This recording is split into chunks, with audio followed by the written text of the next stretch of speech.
Show, episode number 558. My name is John Morgan, and Cold Coffee is with me. And Cold Coffee, I bet you thought we were going to sit and we were going to start talking about UFC 323 right away. I bet that's what you thought. But no. You know where I want to start? Uh-oh.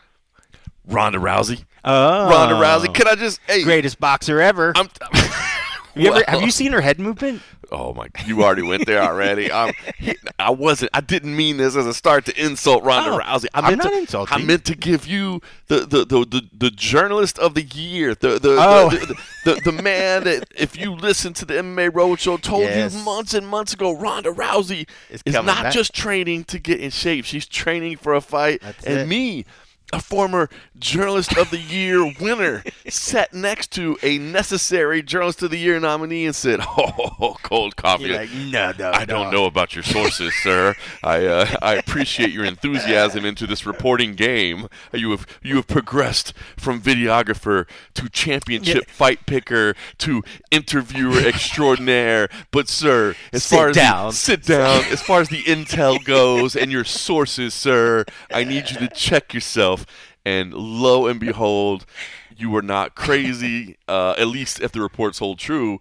She is planning to come back, but not into a mixed martial arts contest, but a boxing contest. But come on. Which is almost better and more legit for her in the money-wise, because, I mean, when at the point everybody's, was like, oh, she's going to come back for her title, she's going to come back for Amanda, she's going to come back for whatever. This almost is so much better than that. Not in terms of like a competitive boxing match, but in terms of like the access to potential monies. Right. This has got to be bigger, right? This has got to be like immensely bigger. If Jake Paul is about to box Anthony Joshua, yes. Now listen, if the Katie Taylor thing is true, that does seem like an absolute impossible task. I mean, God bless. And again, I know the jokes. I've seen all the memes of the shadow boxing, and obviously everybody, the head movement, and blah, blah, blah. I get it. But I mean, even if she was, let's say, take the best striker in the UFC in women's history. I mean, let's say maybe if it was Joanna Jędrzejczyk and Katie Taylor, I'd still say that's not a good fight for Joanna Jędrzejczyk. You know what I mean? It's much better, obviously, than Ronda Rousey, but it's still Katie Taylor, right?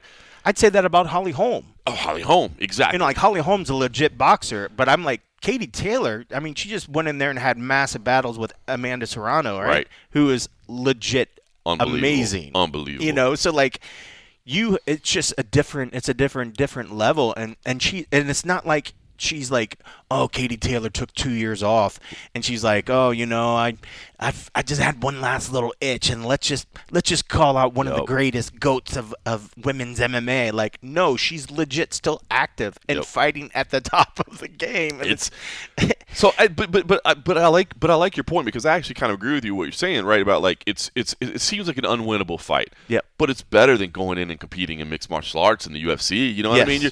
You could put the big gloves on. You're going 2-minute rounds. You know what I mean? Which, by the way, I believe women's boxing should be 3-minute rounds, but it's not. It's 2-minute rounds. So for all those reasons, and again, we see the type of money.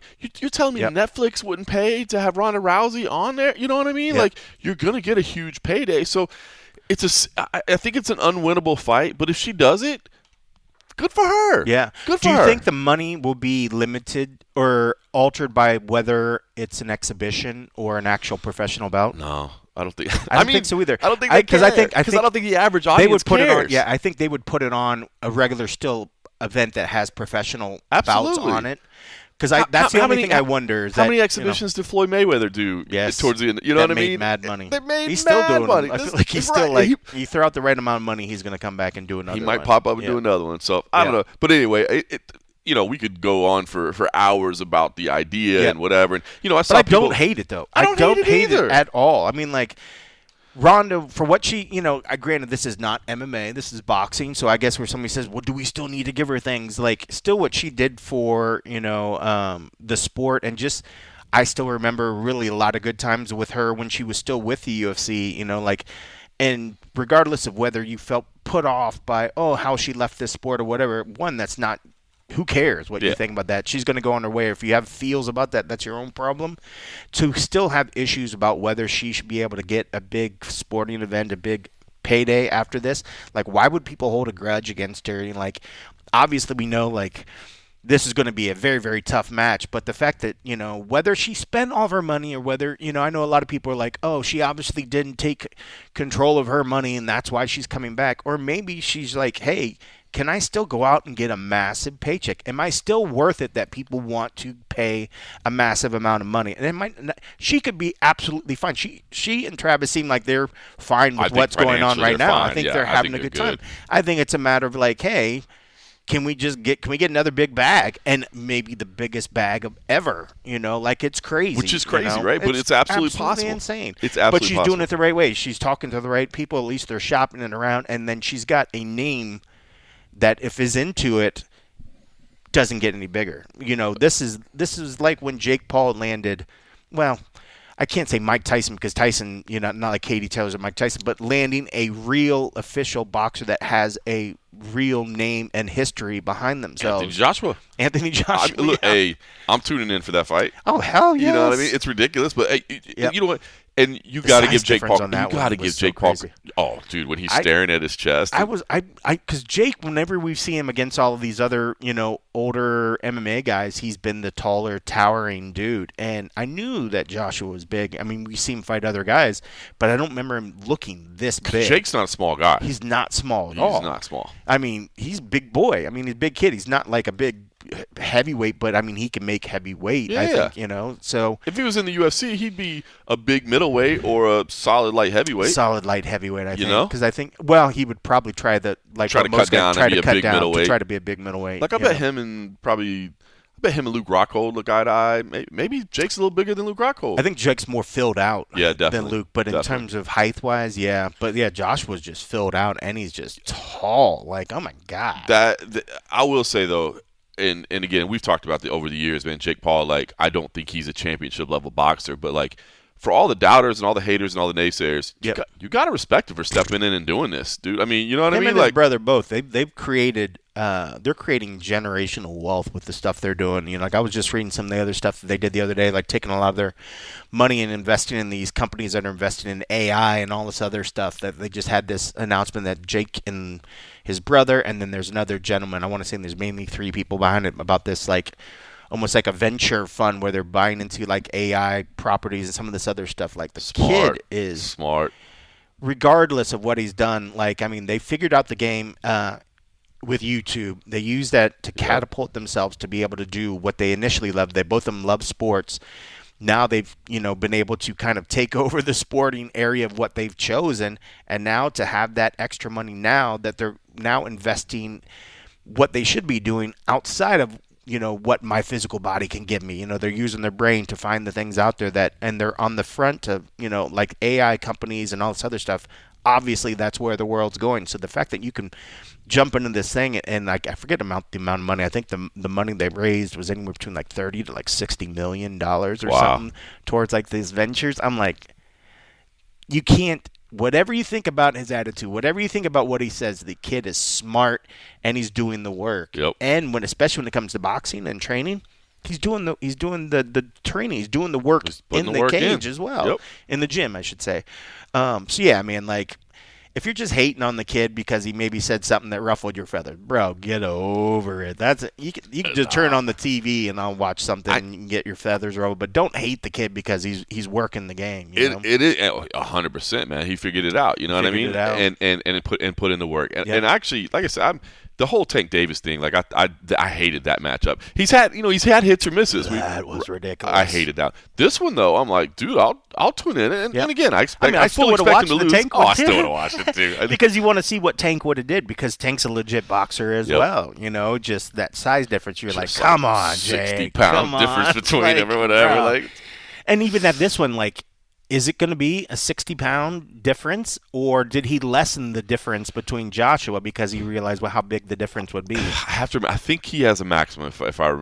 I know there's a maximum. There's definitely a maximum. Yeah. I'm just trying to say, like, the difference between what him and Tank were going to be, is it the same on the reverse? It might be. On the inverse. It might be just flip it. If so, good on you, sir, because people were giving him a lot of shit because, like, bro, when you look at him and Tank, you're like, come on. So now I'm taking the other role. So now he's taking the other role.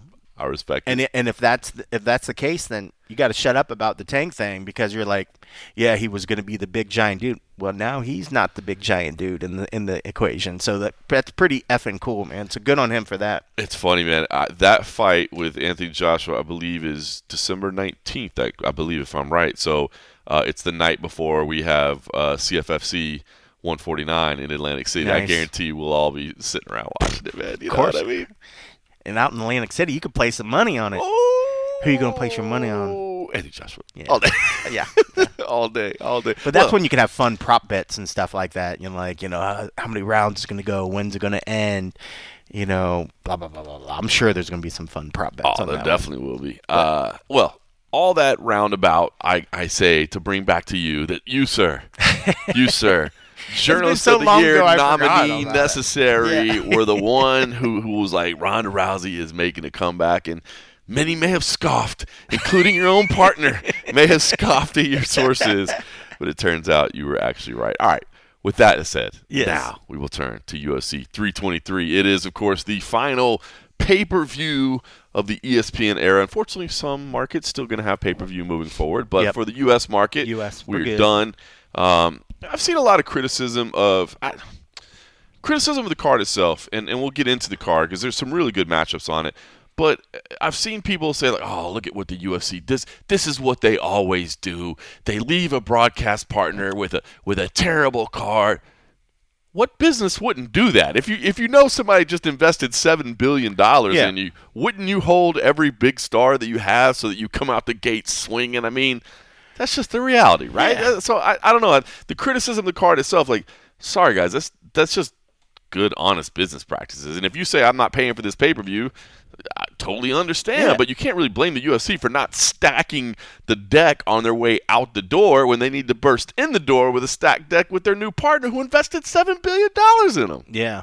But, I mean, when you look at the card, I mean, like, not to jump too far ahead into that event, but you think the main event of that one is Patty and Gagey, right? An interim one that a lot of people are shitting on why there's even an interim, why those are the two people in it. So if somebody was like, oh, you're going to – you wanted that on this card? Would that have made this card any better? I say when you don't have to have the pay-per-view or whatever, it makes more sense to put that sort of wishy-washy main event on that card as opposed to this one. Yep. Like, this one are solid divisional championship belts on the line, not an interim one just to, kind of keep the division moving. And a lot of people are questioning why Kayla Harrison. I understand Kayla Harrison, Amanda Nunes, but that's a legit belt. Mm-hmm. It's a legit badass fight. I would have been fine with that as the main event. 100%. So there was already question about that. So when I look between this card and that card gives me more questions as for the placement of who's on the card as opposed to this. Like when I look at this card, I say the top two fights on this are badass. Two of the pound for pound best in the world. Exactly. Two of the pound for pound greatest of all time. This is incredible. And then, you go down the card and you got, Brandon Moreno, former champ.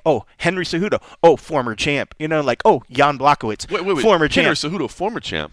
Yeah. Triple C, sir. Make sure he's a former 2-division champ. Don't take away from his title. Did you know he got gold in the Olympics? What?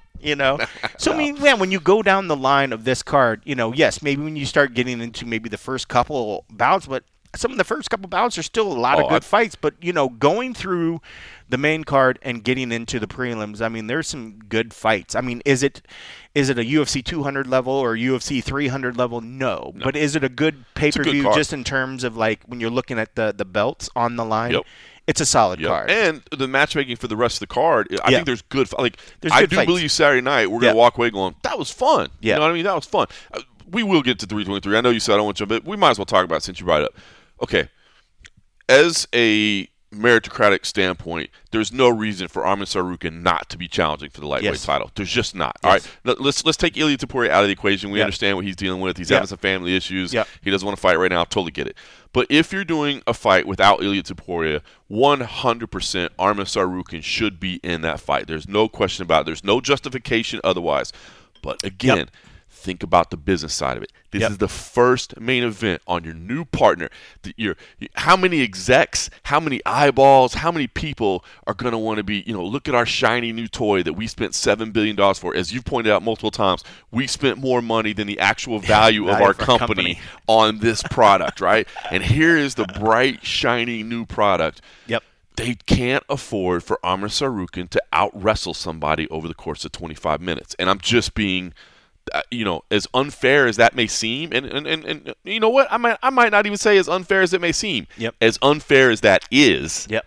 It's just the reality of the situation. They want to have Paddy Pimlet's marketability, right? Yep. I mean, that guy is a global star in the press conferences and the interviews. Yeah. It's going to be amazing. You get the double benefit of Justin Gaethje, who said he was going to retire if he didn't get a title fight.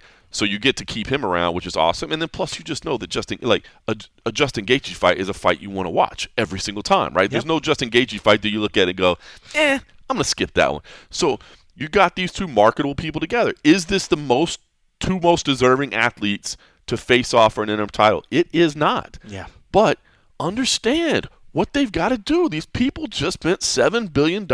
They don't want to see Arman Sarukin out wrestling somebody for 25 minutes. And I hate it for Arman because I feel like Arman absolutely deserves it. So there is no justification as to why these two are more deserving, but it's just the reality of business. And I'll go ahead and parlay that into UFC 325 as well, right? There is no justification that Diego Lopez is the most deserving athlete to face Alexander Volkanovski. Yeah, there's not. That's another big one. There's no justification that he's the most deserving. But, again, this is 7 days later. This is still your new partners. And you know Diego Lopez is going to put on a fight, right? Every single time you know Diego Lopez is going to scrap. You don't want to see Movsar Evloev out-wrestling Alexander Volkanovski for 25 minutes. I'm just being honest. Yep. And here's the other thing, too, I think people haven't really thought about a lot or talked about a lot when it comes to Diego Lopez. Don't forget, Paramount Plus is also in the Latin American market as well. True. So he has the Mexican and the Brazilian ties. So they're in the Latin American and South America. So that checks every single box. Like, hey, does this deliver to our new customer bases and our new markets? And is this going to be an exciting fight? So I think with everybody scratching their head and saying, hey man, what is this crazy direction the UFC is going in or whatever? It's dollars and cents. It's business, right? And people, bottom line, the people that are investing that big money, they want to see scraps, and that's why we got what we got. And look, they're good fights, they're entertaining fights, but I think if there wasn't already a wake up call, and look, I love submission grappling. I love wrestling. The Real American Freestyle event. I don't know if you watched that last event. They're doing a great job. Obviously, we're not doing match day anymore with CFFC, but I did a couple seasons of college wrestling, and I actually became such a fan of Division I college wrestling. And I've always been a grappling fan. I think it was Hoist Gracie and jiu-jitsu that, like many people, to me, just blew my mind and changed my whole perspective on what fighting, I was a kid at the time, but on what fighting and combat sports and all that stuff was. And so I'm the biggest fan of grappling possible. But when you start talking about the big bucks and getting people to tune in and making it the most marketing thing that you can, they want people that are going to go out and scrap and be aggressive and not just try to control and win. And we're seeing that right out the block. And at the end of the day, it all could still end in an eye poke. It's really weird. Sir. What about sir, Paramount 1? if it happens, Justin goes out there, tries to throw a leg my kick, and Patty sticks his finger out and jabs him in his eye. Sir, bite your tongue. Take that hex off. Knock on some wood. Do something. Oh, my God. That would be so terrible. And that's the nature of this sport. We can bitch and complain about matchups and think that they try to line up what they think is going to do best, and at the end of the day, it's still a fight, and shit can happen, But I think you're right. I mean, they certainly have an onus on them to create these massive events, to try to get fans to start wanting to tune in, especially when it's a new shiny toy. Like the push is going to be on social media is going to be ridiculous. We're already starting to see it, like in the NFL ads and all the other stuff where people are really starting to push it. So they have to, start strong, so they're gonna try to throw cards together as quick as they can, and as strong. But as we've seen in this sport, a lot of times cards are hard to come together. Yep. You might have ideas in your head of, the perfect fights But sometimes people are just injured. Things don't happen. So there's got to be a little bit of luck involved with, and then the right timing for these things. Because when you start looking at 325, you just happen to bring it up. Granted that card is just barely getting touched. Jacob Malkoun. I'm just going off what's listed on Tapology right now. You got Jacob Malkoun, Torres Finney, Cam Ralston, and Cody Brundage are the only other ones besides Lopez and Volkanovski. And while those are decent fights, that's like, Yeah. So like, Yep. okay, where else? What else are you gonna put on it? But it does start at the top. But it's kind of funny because a lot of times we usually we don't see too many leading in with like the main event ready to go. They'll build in like a solid base card, then like, okay, what great match do we want to put at the top? Right. Now it's kind of flipped a little bit, and they're like, okay, let's get the big ones out to try to start the momentum, and hopefully the cards will go, and maybe people start chirping, hey, can I get on that card? Hey, can I want to fight in Australia? Can you put me on that one or something? And maybe that'll start happening. But yeah, I mean, it's going to be interesting. But to go back to this, I think the card this weekend is good. I think it's a really solid. I think the main card is rock solid. I mean, Yes. even the Jan Blachowicz against Bogdan Guskov. I mean, like that's I'm a intrigued by fun that one. fight. I'm intrigued by that one. I think this is a really good main card. I mean, say what you will about some of the fights on the prelim, but overall, I think this is a solid pay-per-view main card. I agree with you, and we can talk about the championship fights in a minute. But I agree with you. So going through all this entire main card, right? I was putting in some breakdowns for Cloud Bet, and I was kind of looking at it, and Moreno and Tyra, Cejudo and Talbot, Blachowicz and Guskov all kind of have like a similar theme to them, right? Like Moreno, the former champ. Does he still have it? I mean, he has looked good since he's come back, since he walked away and come back. He's looked amazing. But Tyra, the young cat, the one that we think is the next dude, like does he get there? Same thing. Cejudo, the retirement fight, but he's back. Yep. And they didn't give him any favors with Peyton Talbot. They didn't give him a legacy. Like this fight, literally for Cejudo, does nothing for his legacy or where he stands or whatever. It's just an opportunity for him to compete and show that he can still do it and walk out on a better note than he walked out before. Talbot, and on just a set note, like I think he's done the right things in this whole fight week of just saying, like really just setting it up that it was about just being done with it and being happy that it's done. He has other things to focus on. Already setting up that whether he wins or not, he doesn't need, like if he loses, it's all the same to him. Right. It's kind of what he's sort the of like result set doesn't up. matter. Doesn't matter. It's the journey. About just putting the time on when he wanted to end and go out on the time that he wanted to, and he wants to get maybe a video package or something. That was kind of the talk in the media. Everybody was like, is there going to be a video package or whatever?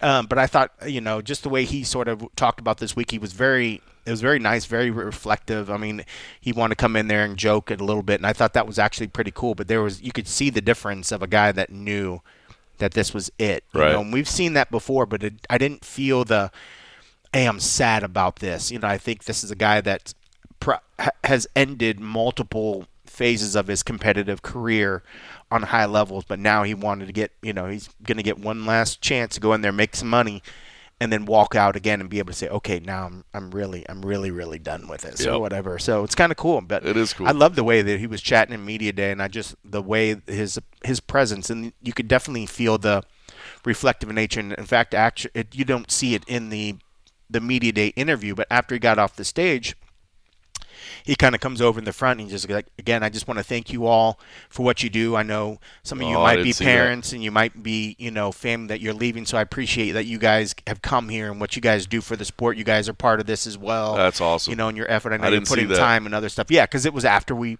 got off the stage and he just wanted to like talk. But I was like, okay, cool. Like that's very. It was cool. just nice. It was like, oh, thanks, Henry. Like it was. I don't say that to a lot of Not that you say it to a lot of whatever, like when they do in media day or when they're, because a lot of times you just get the overall general nice platitudes. Like, oh, hey, glad to see you guys here, blah, blah, blah. You could tell that this was something that he wanted to impart something because it was the last time it's going to happen or something like that. And you could feel that in the room and stuff, so it was pretty cool. He's a good dude, man. Yeah. I know that he's rubbed people the wrong way in over the years sometimes, and the King of Cringe and all that, but off camera, he's a good dude, and he said it in interviews and media days that we've talked to him before. That look, man, of course I'm doing this on purpose, Playing a you know. And of character. course I'm playing a character, you know. Yep. I remember him saying, like, I remember, you know, I can't remember which fight it was before, but you know, it was after all the Dillashaw stuff, and I just remember him saying, he's like, you know, do you know how much pressure I put on myself by like having these pillows with people's faces on it and bringing a snake out on the stage? My God, you know what that I mean? one was so cheesy. It was so bad. But for him to just admit it, like, of course, bro, I'm playing Yep. a character. I'm trying to make it fun. Like, we're trying to get outside just the fight. But he's a good dude, man. Yep. It's good to see him. And you touched on it, man. And you're never going to get a bigger paycheck in one night than you will when you're fighting for the UFC. Yeah. You know, at the highest level, all the talk about fighter pay and whatever. There's not a lot of other things he can go do that are going to get him a paycheck like he's going to receive on Saturday night, which is good for his family and all that. So, so what was the consensus on whether he gets a video or not? Or was there a consensus? No, or was it hotly I think debated? it was kind of like it was just more of us in the front chat joking about it, but I said I thought so. He I thought should. would. I mean, look. He. And I know. I mean, know. He said like, hey, if I don't walk away, like Dana's going to cut me or he's whatever. gonna cut you. I mean, former 2-division champion, and then you're given a chance. Like even when Jose came back, and they wanted to put something together, like. You're literally telling the production team, like, this is it, like, blah, blah, blah, blah, this is a big whatever, and depending on how much time they need to fill, it certainly doesn't hurt to have them have it in the bank just in case they need to, but I would think that they would. And if anything else, that helps say, like, okay, fighter, look, we put a video together, like, this is it. You bro. ain't getting another one. Like, you ain't Jose. When you come back a year later, you're like, I'm ready to come back. Like, sir, we played the video. You saw the video. Should I send you the video that we sent? We played the video. Did, it's done.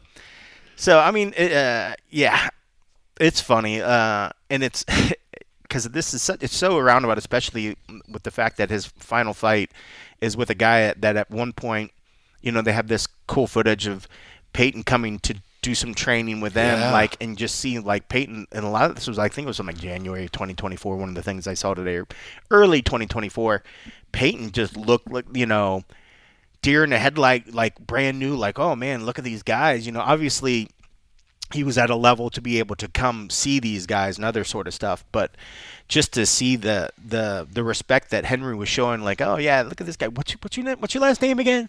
Peyton Talbot. He's like, yeah, man, blah blah blah, That's chatting, awesome. and I'm just like, holy cow, like it's kind of surreal, but just to see his respect of him. And it's funny because Peyton was telling him, because I thought about this earlier when you're talking about how the King of Cringe, unlike other people, Henry plays a character, and he also realizes, and he can joke about when he turns it off, and he'll admit that it's that. Right. Other fighters that we know of, that we won't say, seem to be stuck in that mode and won't take it off or whatever. So it's respectful when somebody actually turns it off.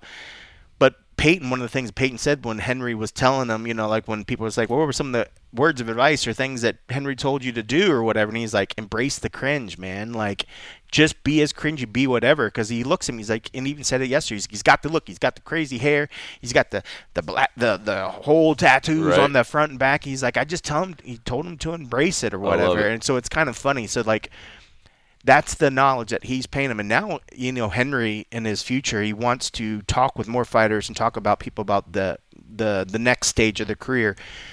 Take your money wisely, do what you need to do, prepare for your future. And that's when this fight, like, he's now transitioning to other things. He has a family he needs to take care of. So this was another smart play to get some more money, some more seed money to kind of put in the other things. But he's telling it to guys like Peyton, and it's just kind of fitting that, one of the guy he's walking out with is almost a guy. I wouldn't call him like his protege, but somebody that he took time and effort to say, and somebody that he endorses, like, dude, embrace the cringe because I see what you have. You have all the makings to be like the next king of cringe if you wanted to go that way. And he kind of has, right? Yeah. I mean, he's a polarizing guy. There's like is. people that love him and people that hate him. Yeah. I don't think he's got it to the level of what Henry, because I think Henry, but because he's got a side where it's almost like he starts to get into it, but then it's just like this emo kicks in, and he's like, I just can't be bothered with it. You're like, or whatever. It's such a. But I mean, we'll see where the future of Peyton goes, and obviously this is a big moment. It does exactly what Cejudo was saying. Cejudo, by the way, which is one of the reasons he's so loved as a coach, and I think is so valuable because he'll take people. You know what I mean? He'll share that. He wants to pass on that wisdom. Yep. But what you were saying, and again, and listen, I know people like to take shots at the UFC and take shots at Dana White, but we've said this over the years as well. That whole phrase that goes back to Joe Silva that is making the news again right now, that this is not a career, this is an opportunity. Yep. That's exactly what Henry is saying. Yep. And what that phrase means, and again, it's been bastardized over the years, what that phrase initially meant was understand that this sport, you can't do it forever. Yep. You know, you and me, we're still working. We're still playing. You know, Yep. we still got years and years and years ahead of us, right? You can't do that as a fighter. You can't be like, Yep. well, I'll just keep fighting until I'm like 70, and then my Social Security will pitch in, Yep. and then my 401k will be there. My mind and body will be perfect by I'll then. be fine. Yeah, you can't do that. You have to get in, make as much money as possible, create a plan for the next phase of your career, and start to execute it. And that's what the whole thing means. I don't want to – I feel like sometimes – I mean, the UFC and Dana, they don't need defending. They do several things that aren't exactly great and whatever. But I just hate when people take things out of context and use the right way. That's exactly that. What Cejudo is telling Peyton Talbot is exactly what everybody that gets into the sport needs to understand. Like, you will not be here forever. Yep. Capitalize on your time. Yep. It may feel like it's going to be forever. You may feel like you can do this for the next 25 years. You can't. Yep. Capitalize on your time. Build your profile. Make a plan for what's next and start to work on it. So Yeah, and more fighters need to it sucks because, I mean, one, twofold, if there was like a union or an association, those people would be telling them, they would be having these financial talks and other sort of stuff. So I think that could happen. If that was around, that would happen. Something that doesn't exist that used to happen because of the extra side stuff. You can't throw, 200, 300 fighters in a hotel and try to do it. But the fighter summits. The fighter summits were a great idea. It was a great idea. In theory. Yes. And then, like you said, you get 200 alpha males and you get alcohol and you and alpha females, and because alpha they're females. the ones that throw down. The dudes kept it together. It was the women that couldn't. So true. But it was so smart. But the UFC Kobe Bryant understood. came and talked to him. You know what I mean? They realized the benefit. Like, we have all these athletes. We want to do something that's going to help them prepare for their future. And I always appreciated that the UFC did it. And it sucks that they're like, well, we had a great idea, but we can't obviously execute it because you can't put that many alpha males together without something happening. But I wish they could maybe even just do something or offer something that would be about the financial planning. But the fact that it doesn't exist now, it's feel like fighters are like trying to reach out to who's in their circle to talk to, but there's no set sort of like, hey, come to me. So I like it when fighters go on these media days and say like, hey, blah, blah, blah, blah, blah. Not like they're going to say like, hey, reach out to me, everybody, and I'll try to do. But maybe there is a future potential business where if somebody's really good enough, and like Henry, like, I can help you, maybe for a little payment or something, and we can be like a financial advisor. But so as you say that, here's what comes to my mind. Every attempt that's ever been about a fighter association, a fighter union, or whatever, it's always been theorized with the intent that, like, the first thing we're going to do is go after the UFC and make sure that we're getting our fair share of the rights. Yep. Which, is tough to do, and people, some people are interested in that. Is Conor McGregor interested in making sure he's getting his fair share? Nah, he's good. He's getting his fair share. And so that was always the thing, is you have your, the haves and the have-nots, and how do you get them all on the same page, et cetera, et cetera. But I wonder if you could put together some kind of union or association, if it's like, listen, maybe someday we'll talk to the UFC about pay, but right now, you guys all negotiate your own pay. You got your managers. We're not interested in that. What we're interested in doing is establishing the future well-being of all of our membership base. That's all we're doing. We want to help advise each other. We want to help be a network for each other. We want to make sure that we're like, I wonder if something like that could actually work. Because when you think about it, they could almost, even if they call themselves a union or they call themselves an association or whatever, they actually, if you think about it, if their initial goal isn't about trying to go and negotiate salaries and stuff like that's between the fighter and their managers and the UFC, they could paint themselves, or this organization can paint themselves as a resource to the UFC, to where almost I could see where they're soliciting the UFC, hey, we're coming, we want to help prepare fighters for the financial future. We want to give them financial training. We want to give them, on the job sort of whatever living things. Yeah. Would you be interested in tax advice? Would you be interested in investing in our organization to kind of help offer these services?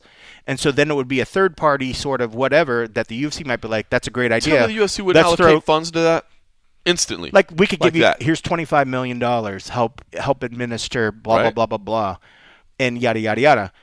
Granted, but maybe that just starts the point where they have all the fighters are already in some fashion collectively together on something.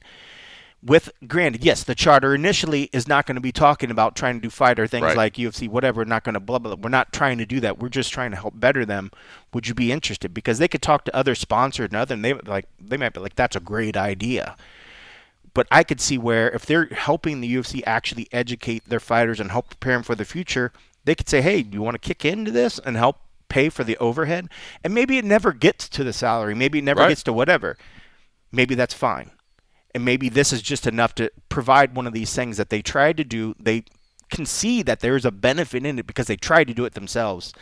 But this way, and maybe they're not going to try to do the whole convention. Let's get everybody together. That would had to be such a huge cost too, because they brought everybody in town. Yeah. They put them all up at a hotel. Travel, hotel travel, rooms, all the other stuff. Catering. But if you can do this, and then this company might be able to like, all right, well, we could start with like webinars. We could start whatever. But they start getting people collectively together, taking classes online where you could do it at your own pace, blah, blah, blah. I could see where they could come to the UFC and say, this is what we're trying to do. Would you be willing, or are you interested in providing money?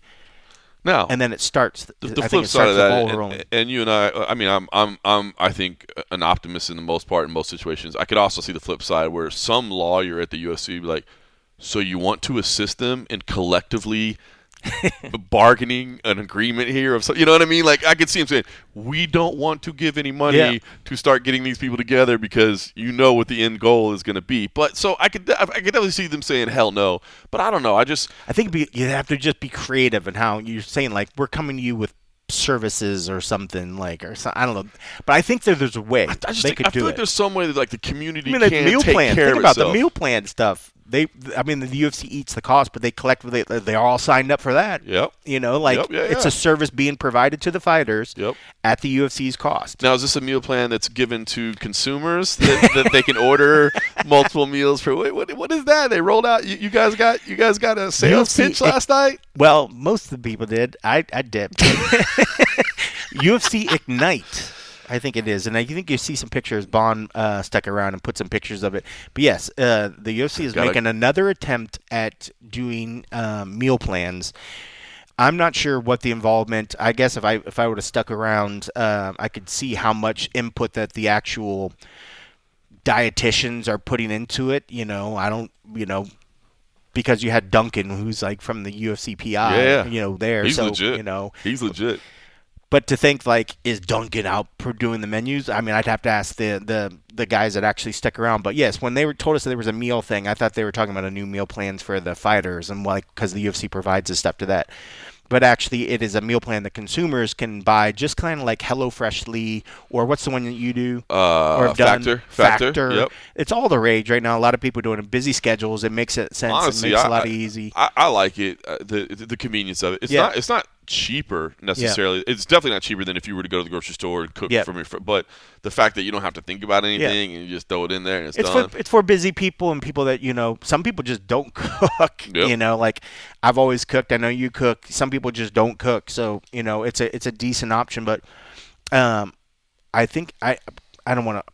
I'm spitting some of the numbers that I know some people are saying, but it was like roughly $60 a week or something for like 4 meals or whatever. Like $15 a meal. So it's a little bit on the high end. That's more than I pay for Factor. I think I pay around 12 a meal. Yeah, and maybe those numbers could be adjusted that maybe by how many you order or whatever. But still, it was not a cheap thing. But the thing is, the UFC's tried this before. I think you listed. They had Icon was one. There was another one too.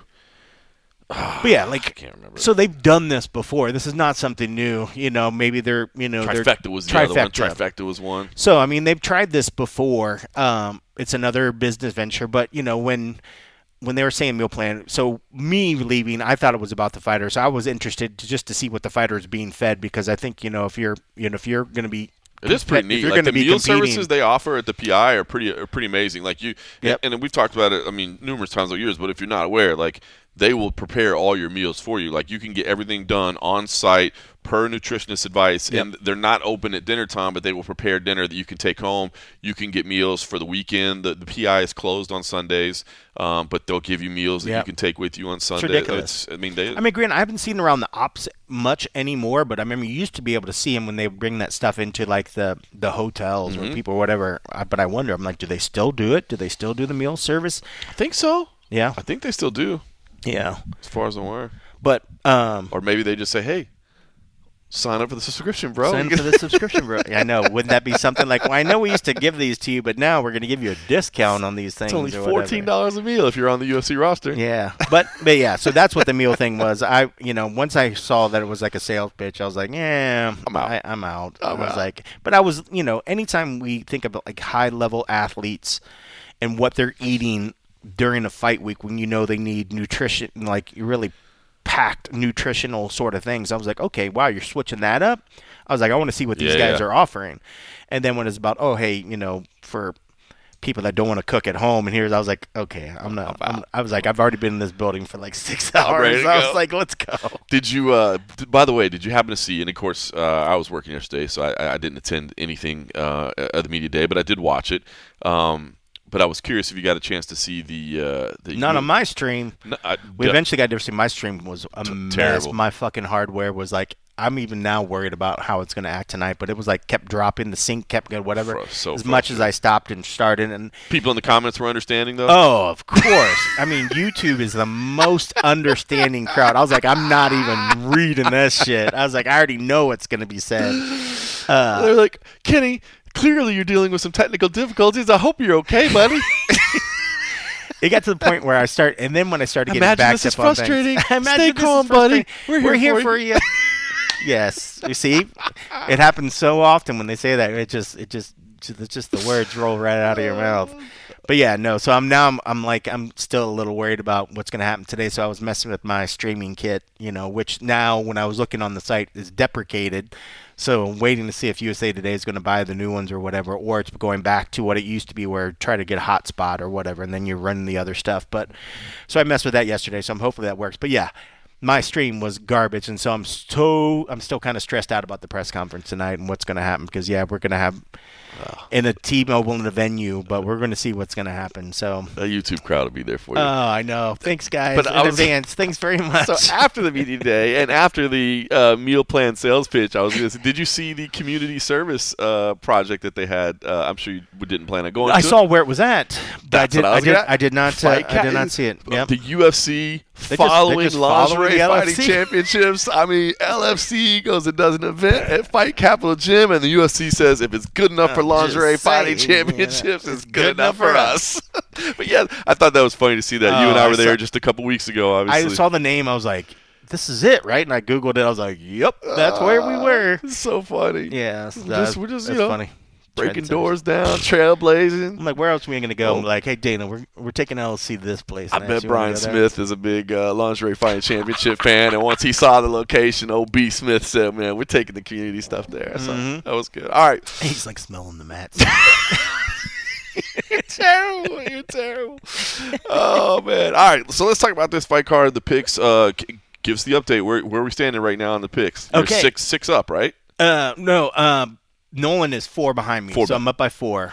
Bond, who was 4 as well, dropped 3, so he's 7 behind. All right, so 4 up with 2 events to play. 2 events, and so I did a little gamesmanship on this one a little bit. Uh-oh. So, and I'll tell you the one. So there is one pick. Are you guys at the blind picks yet, or no? No, that'll be for next one. They probably could have did it this one, and I would have. I would have picked. So for anybody that doesn't know, at MMA Junkie, the staff picks, it's still Matt Erickson that does it? Yep. Okay, so Matt Erickson would always collect our picks for all the years and years that we've been doing this thing. I think we started in like 2010 or something like that when we started doing picks. Matt Erickson always put the whole thing together, built the grid. He was the one that cut out the little faces and all that stuff. Yeah. He's always handled the administration of it.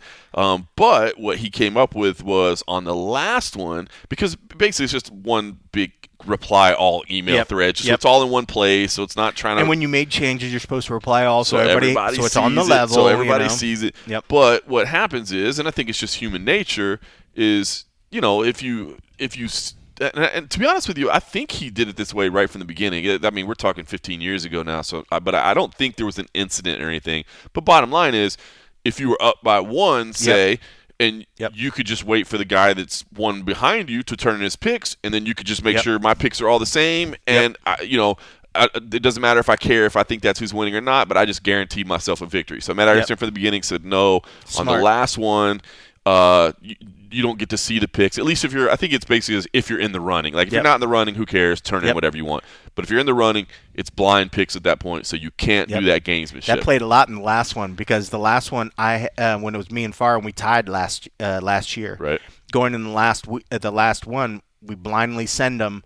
And then I think it was Cub Swanson or whatever. I think I switched to Cub or vice versa. I was like, my gut's telling me, and I switched it. And when he released the things, that was the one that made the difference that put us to where we would tie because if I didn't change my vote, I would have lost by one. I forgot but that. So he put the thing out, and when he did it like that, and I was just like, oh my goodness. So it does work out. But yes, in this one, so listen. So you said you did I a little did a little gamesmanship? because when I looked at someone, if I picked how my gut was initially doing it, and I feel bad because I was bitching about it last week, there were to be 3 fights in contention, and I'll tell you the ones I went with are like I think for the most part almost favorites, but not. They're not. I was going to pick Talbot over Henry Cejudo. Yep. The overwhelming staff majority is picking Cejudo. Yep. And I think there's something. I think Talbot, if he shows up and he didn't have a relationship with Henry, I think he is going to beat Henry. But I think there's the potential that he is going to have too much respect for what Henry having had work with him before. I think maybe will. I don't know. I feel like I can see Talbot like not going as hard because it's Henry's last event. So you switched to Cejudo? So I switched to Cejudo. I'm telling you, this one, it's tearing at me because I think. But if I didn't see things, I would have picked Talbot. You would have, but I gamed a little bit. It's interesting because here's the thing to me is that this is one of those fights where, I mean, obviously, like you said, Talbot is the big favorite. And I understand why. Like, if you take all the backstory out, take all the interviews we've ever done, the press conferences, the personal relationships, just look at 2 athletes that you've never met before, you've never seen before, you've never heard before. You're like, hold on.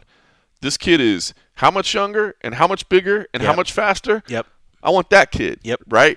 But Cejudo, and I know part of it's my heart. Like I said, I've always had an affinity for Henry Cejudo. I like him. But I also think he does have – that championship mindset, right? Where, again, and I was talking to Simon Head about this yesterday. Like, if you were to ask me, John, does Henry Cejudo have another championship run in him? I'd say no. There's no. He's not getting to a UFC title. But if you ask me, can he beat this kid on one night over 15 minutes? Yes, he can. I'm not as good as I once was, but I'm good once as I ever was. Right. This is what I think that this fight could be, and But partially why I'm thinking is because if they didn't have the emotional sort of connection, I think that killer side of Talbot would win over, and I think it still can happen. Yep, it can. Peyton still can go in there and starch Henry because if Henry's too emotional, if he's too whatever, we're not going to get the best version of him anyways. Right. And the crazy thing about this is even if Henry is starting to put on a wrestling clinic, Peyton is dangerous on his back. He's a dangerous jiu-jitsu kid, so and he's got length. All my brain is telling me you should have picked Talbot, but I wanted to lessen my risk in this fight, knowing that I have one more. So rather than put 3 out of my 4 lead, I opted for 1, and I'll get to that one. The next fight, Brandon Moreno versus Tyra. Yep, I'm torn on that one too. I initially would lean Tyra. Yep, but the rest of the staff and mainly the Nolan went Moreno, and I think Tyra's still the favorite in the odds. Talbert's the odds. He's close, Talbert's but he's still bigger. Yep. But Talbert's bigger. He's a bigger favorite. But Tyra's the favorite over Moreno. Yep. But Moreno has that champ mentality, and he's fighting really good right now. It's these similar threads. So it wasn't like I was just like, oh, this is a stupid pick, but I'm just going to go along. Like, there's definitely chances, but initially going on, doing the thing that I was like bitching last week about, I was initially if this was a blind pick, I would have picked Tyra. Yep. But by seeing what the rest of the group is and trying to hold on to that a little bit more of my lead going in the next week, I opted to go with the fold of Moreno. But honestly, if somebody's listening to this and they're thinking like betting thing, I would not be worried for you. Or I think it's not a bad pick to go Tyra and Talbot. Agreed. And Agreed. then That's one of the good fights. The one that we did switch on is the co-main event. I went with the champ. He went with the Van. And Van is such a stud, dude. I just when I look at him, I mean, like Pantoja. I mean, not like either one of these guys are big, and Van is. We've seen what he's done lately. I mean, it's just incredible. But Pantoja looked really good in the media day, and we've seen him. There's even the times when he doesn't look that great initially in the fight. He's able to get to the end, and he looks better as the fight goes on. Unfortunately for in this particular matchup, his opponent is super dangerous initially, and he's still dangerous through it. But you got, like Van even said yesterday, he's like, I'm more of a counter striker. So it's like, well, if Pantoja likes to go and push forward with like what he does and try to dominate at the beginning, it might play into his favor. Yep. So if he's sitting back waiting and then he lands his good shots, yes, he can hurt Pantoja and maybe he can knock him out. He's definitely got the power to do it. But Pantoja, it's not like he's just like a rookie coming in that likes to push the pace. I mean, this is the vet that we've seen him go through some stuff. So I'm hoping that I'm playing on the fact that I'm expecting the experience, even though there's a big age gap between these guys as well. But it's not like Pantoja's an old dude. But I'm thinking that the experience of getting hit initially and able to weather through that storm and then being able to kind of dominate if he's able to get to the ground and just sort of control the pace, that's how I think it's going to go. But, man, this is another one where if somebody was like, Van, of course. I mean, you could easily look at these three picks and do a parlay of just the young cats because easily they have the chance to win as well. I mean, that's a solid three pick. But I mean, it's funny because in the odds, those are for the most part outside the Pantoja are the favorites in this. I take Pantoja as well. I think Van is such a fun fighter, and I think his story, obviously, like he's one of the best stories in the sport right now. And as I've been saying, every round starts on the feet. Yep. You know what I mean? And Van, like, he's dangerous. But his hands are so quick. So good, man. And Pantoja isn't exactly like Pantoja he'll throw down in the pocket a little bit. You know what I mean? Like, he's not automatically like you went with Rob, I'm assuming. I did. Like, no disrespect to Peter Yan. Yep. I do think Peter Yan's going to be better than he was the first time around. Like, he that made some first good one. points in his thing too, and like he was trying to, because everybody was talking about Merab and his defenses, and he's like, Merab fights in his backyard every time. Right. He's like, I fly everywhere. He's like, it's not the same, you know. And I was like, I will give him that. I will give him that. You know, like he's had to fight in dangerous spots all over, and he's always flying. Like that adds a lot, you know. So he's like, guys, like, so in his whole sort of like thinking was that, yes, you're giving Merab a lot of credit, but you're giving Merab all home games, you know, but. You take Merab on the road, Merab's still going to be the machine. He's just a different level. He's a different level. Well, and that's what I was going to say is that, like, I'm going with Merab as well. I think Peter Yan's going to be better. I think he's, you know, the first fight, like, you could see the frustration, and I think he's going to be better this time. But I just still think Merab is Merab. He's unique. He's special, and what he does is just damn near impossible to deal with, right? Pantoja. Well, I do think Pantoja doesn't want this fight to be a stand-up fight for 5 rounds. He'll stand and trade with you a little bit. He will. Right? Where Merab's going to shoot on you 50 times. You know Merab what I mean? don't care. Right. Merab's like, I want to win, and that's the smartest thing. Like, Pantoja's got to be that same way. Like, if they say, all right, we're just going to stand in this phone booth and we throw down, like, bro, you're going to lose your belt. Yep. You're going to lose your belt. You don't want to do that. Van will knock you the F out, you know. So he has to be smart, and he has to do the whole thing, and I think that's the way he wins, is using that smart experience. Because, if he tries to do a striking match with Van's got youth, and he hasn't taken that damage on his chin like Pantoja has. He hasn't taken the head trauma. You know, like, you don't want to get in there with a counter striker that doesn't have the same amount of damage in his brain. Like, that's not smart. Like, use your wits about you. Do like what Merab does and just win the fight, you know. So... And I need him to do it in this one, because then if I can get an extra pad, then I can almost just take the last event off. So it'd be a 5? 5. I think one of the times I won, I think I had like a 6. But it's probably like a 6-event main card. So there's like no guarantee. You know? And so it'll be a blind one, so I won't be able to do like what I'm doing on this one. But, you know.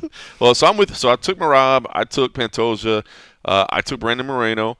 I did take Peyton Talbot, even though everything in my heart wants to pull for Cejudo. I'm trying to take everything out of the equation and just again pretend like it's two fighters you never saw before, Yep. and one guy's younger, faster, taller, bigger, Yep. more dynamic. Who are you going with? Then what about the last main card matchup? I went Jan. I did too. I think it's. I mean, like. I did too. No offense to Bogdan. I think Bogdan is a great fighter. I mean, like he's dangerous. He's tough as nails. I mean, he's strong. He's got a lot of hands. Like one of these guys is going to either.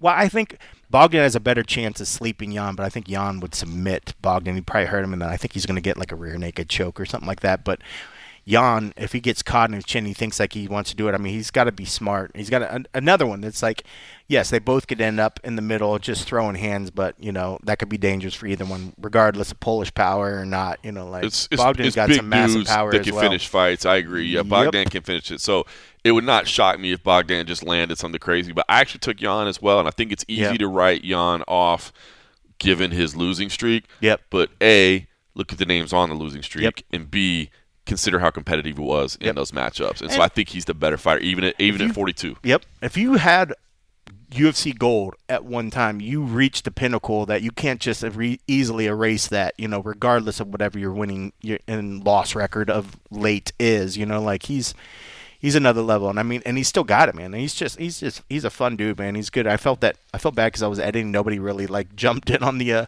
media day. So he was literally done in like 4 questions or like 4 minutes. It was like a 3-minute interview or something like that. But something I did want to say that I just happened to see on Twitter, in case this isn't the first time that he got inducted. I see our boy Kevin Ioli inducted Hall of Fame, the Boxing Hall of Fame. Really? Congrats to Kevin. Yeah, it's on Twitter right now. He said overwhelmed to have been elected to the Boxing Hall of Fame. I can't put into words what this means. So congrats to Kevin. Kev. That's pretty badass. That's awesome, man. Nah, Kevin's a good dude, man. Obviously retired at this point, and I've sat next to him for a lot of years and had a chance to talk to him, at press row and outside of it, and he's a good man. So that is awesome, man. Good for him. That's super cool.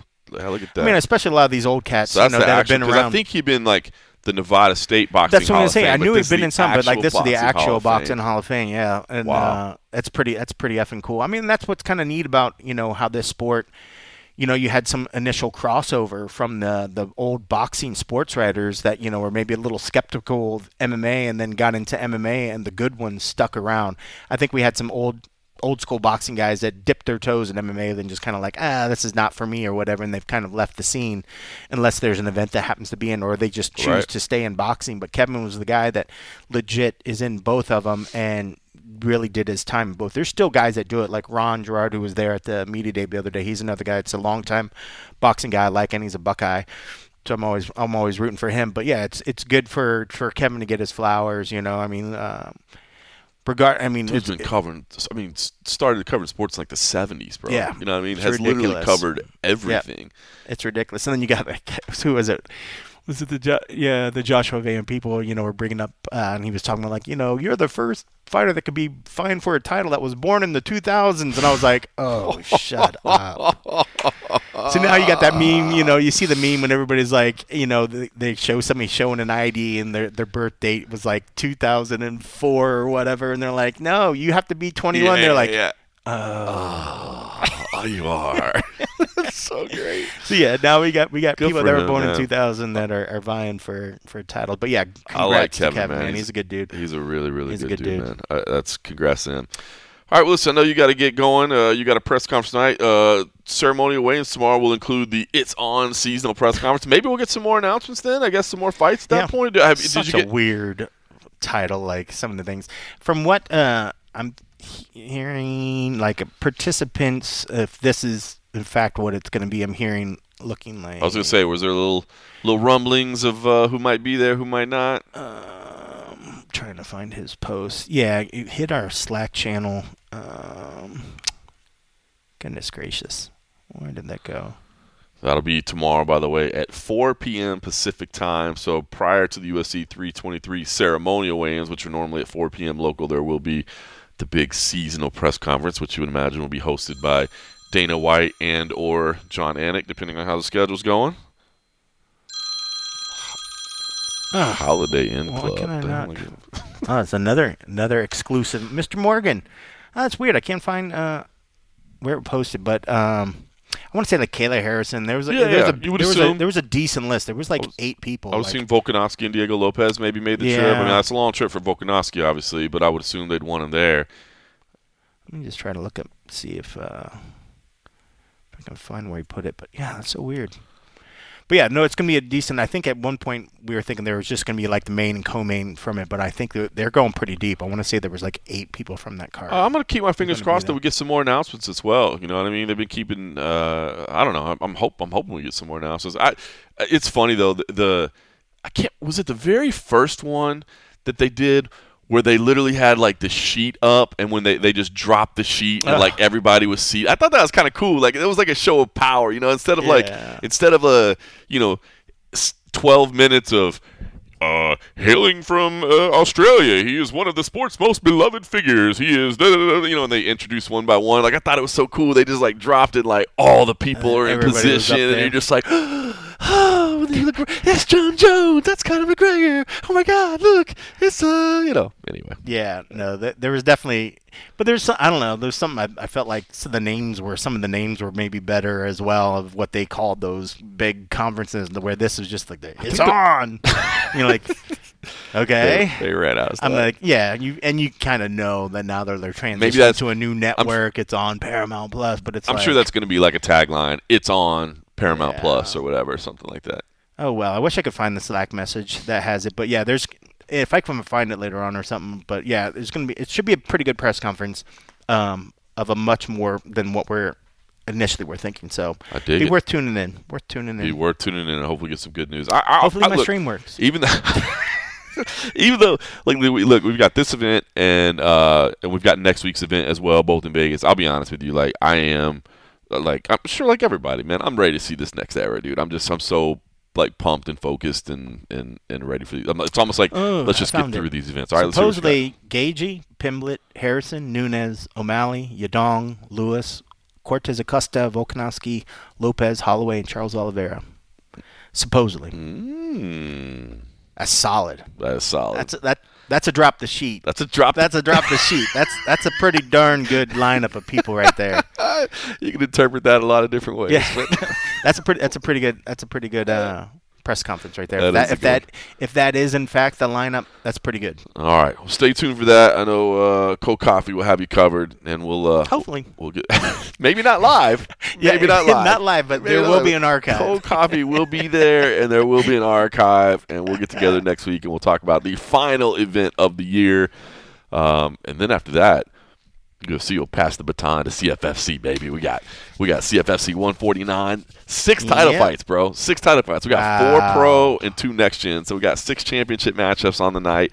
We got a Hall of Fame induction the night before, which I'm looking forward to, and then we have CFFC BJJ the following week, December 27th. So when do we see Bilal Hassan? He's on. Is he on this? Bilal Hassan is on 149. Yeah, in fact, he's facing a fellow Indonesian fighter in the undefeated Ronaldo Mansi. So our YouTube channel does insane Indonesian traffic already when Bilal Hassan fights. Like it's one of those ones where like you always hear like the Kazakhstan fighters. You always hear like, oh, on IG I can just get all these Kazakhstan. When Bilal Hassan fights, like we just get mad Indonesian flags. Now we got Indonesia versus Indonesia. Yeah. It's gonna be crazy. So we got all that, and that's funny. I have a feeling they'll be much more politer to each other than like when we see like other ones. They're just gonna be like, I'm happy.